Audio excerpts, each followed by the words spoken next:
Егерде сіз қарапайым Майнкрафттан жалыққан болсаңыз және де Майнкрафттан басқа ойындарды, яғни Майнкрафттың клондарын ойнап көргіңіз келетін болса, бүгінгі видеода мен сізге өзім ойнауға ұсынбайтын топ 5 Майнкрафттың клондарын көрсететін боламын. Ал біздің топтағы бірінші ойын ол Surviv 2 L-Craft. Иә, бұл ойынның есімі өте біртүрлі, сондықтан да сіз оны Google Play'ден табуыңыз қиындасуы мүмкін. Ал ойынға кіре салып бізге соңына дейін жасалынбаған анимацияны көрсетеді. Бұл ойында кішігірім болсын сюжет бар, бірақ оны соңына дейін жасалмағандығын білдіреді. Ал ойында қалай жүру керек екендігін мен өте көп уақыт бойы түсіне алмадым. Ал жүруді енді үйренген кезімде маған бұқалар жабылып өлтіріп тастады.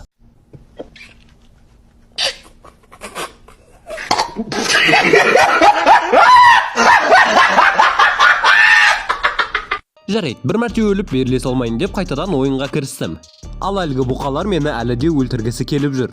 Тағы да бір мәрте өліп ойында қайтадан бастадым. Бұл жолы бұқаларды айналып өтіп, заттарымды алып алайын десем, олар қайтадан артымнан келе жатыр. Ал ол бұқалардан әрең дегенде қашып болғаннан кейін осы ойынға арнап мүсін салдым. Менің ойымша осы ойын үшін жаман емес.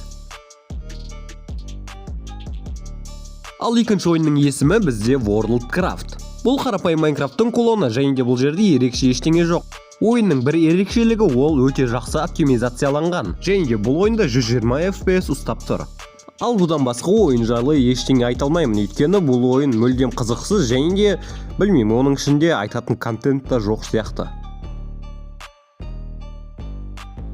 Icecraft атты біздің топтағы үшінші ойын алдыңғысына қарағанда ешқандай айырмашылығы жоқ. Мен бұл ойында тек қана шахтаға түстім, одан қайтадан шығып пауыкты өлтірдім. Ал одан кейін ағаш сындырып, бұл ойынға да мүсін жасап кеттім. Ал келесі, яғни төртінші клонның аты Exploration Craft. Бұл ойын алдыңғыларына қарағанда қызықтырақ.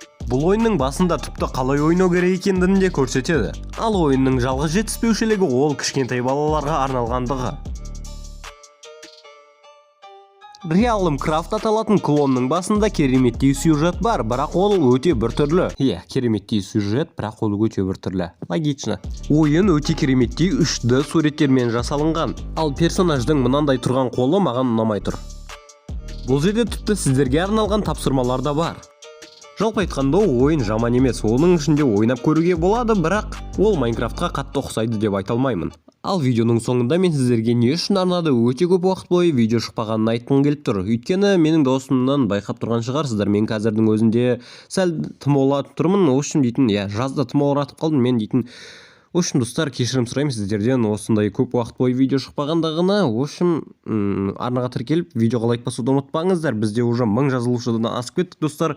Жалғастыра берейік осылай өсуде. Общем, көп сөйлеп кеттім мен, давай.